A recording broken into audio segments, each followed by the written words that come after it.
Hi guys, this is Mrs. Edwards. Just wanted to go over some notes with you guys from section 8.1 and 8.2 about confidence intervals.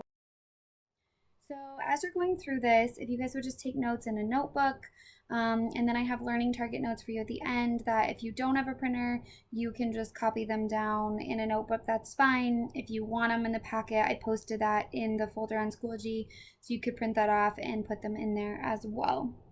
Please, please, please contact me if you have questions after going through this.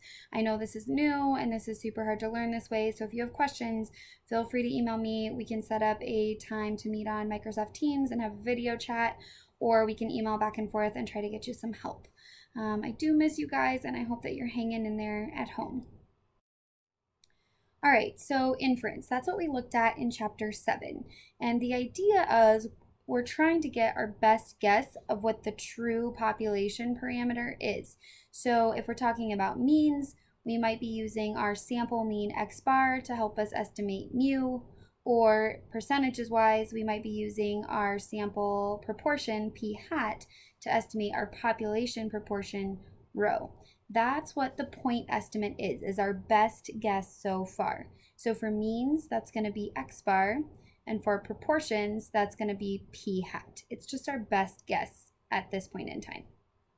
Now, it's a guess, which means it's not always going to be right. We might guess too low, we might guess too high. So in a confidence interval, we're going to give our best guess, but then we're going to give a little bit of wiggle room on either side to kind of account for that variability that we could be wrong.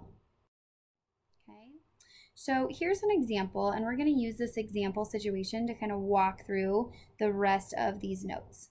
So customer satisfaction. Suppose a company receives a complaint about their customer service. The company president wants to know rho, the true proportion or percentage of customers who are satisfied with the company's customer service. So he has a third party conduct a simple random sample of customers to see what they say. Out of the 200 customers surveyed, 146 said they are satisfied. Okay, so we're going to use that as our best guess so far. So if we take the 146 divided by the 200, that gives us our sample proportion p hat of 0.73. So our best guess is that 73% of customers are satisfied. That's going to be our point estimate. Okay, but that's only one guess from one sample. If we had asked a different 200 customers, we might have gotten a different result.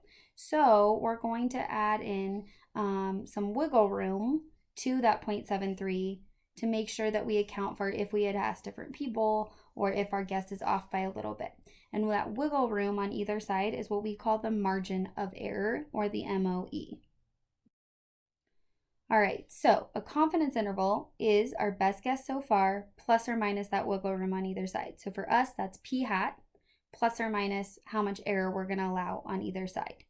Okay, and we kind of get to decide how much error we want to add. It depends on how confident we want to be. So we know that 95% confidence is about 2 standard deviations on either side of our point estimate. So if our point estimate, that 0.73 is right there in the middle, we could add about 2 standard deviations on either side and be 95% confident that somewhere within that range is the true percent of customers that are satisfied.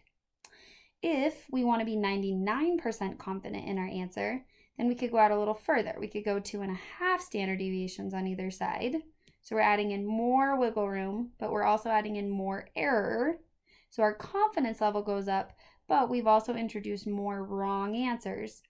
But we're 99% confident that the true percent of customers that's happy is somewhere between that lower boundary of 99% and that higher boundary of 99%.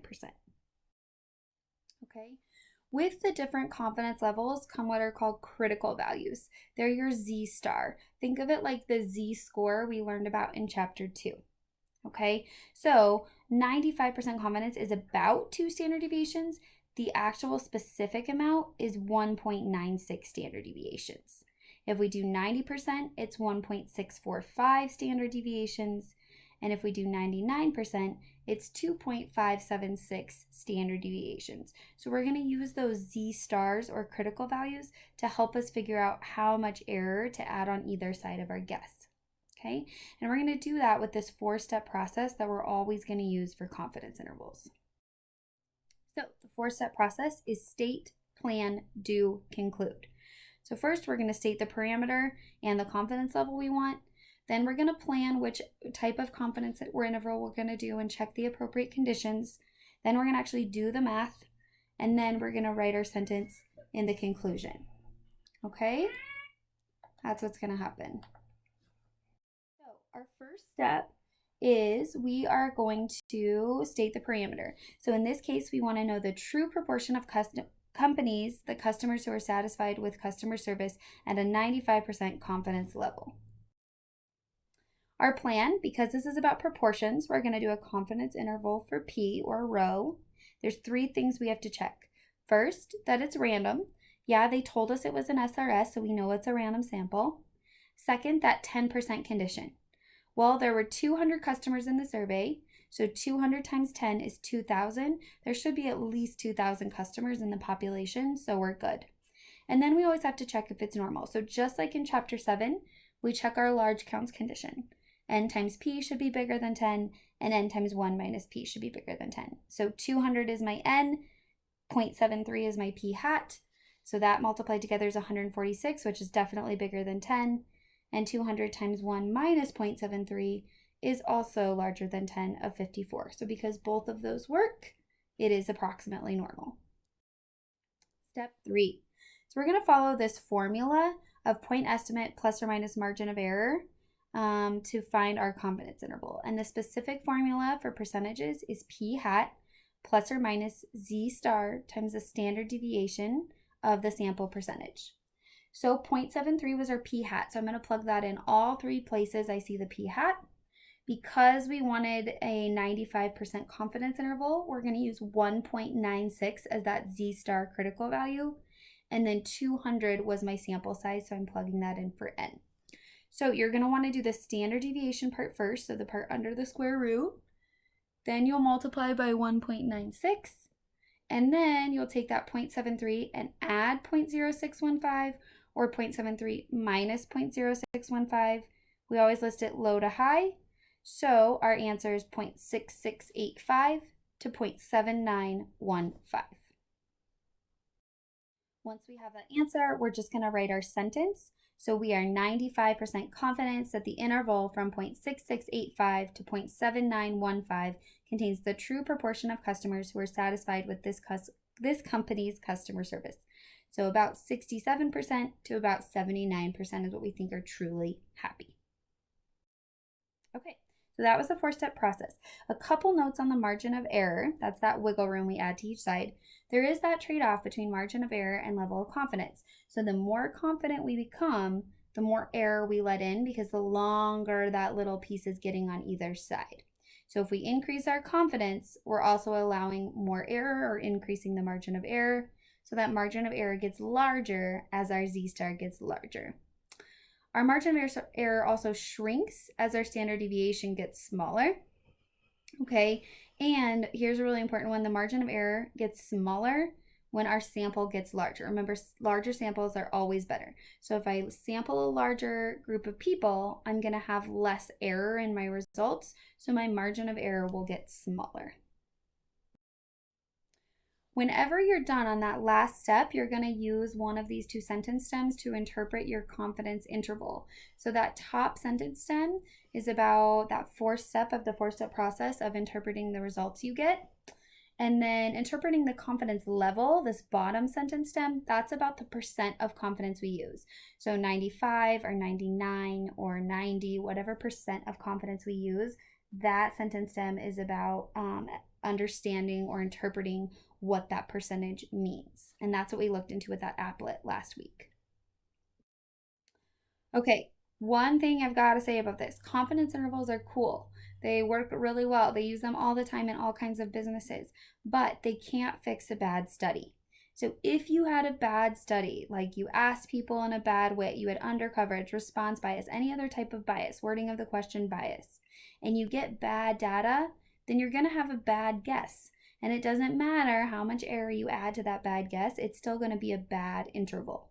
So confidence intervals don't fix bias. If you have a bad study to begin with, you need to start over and get a better sample.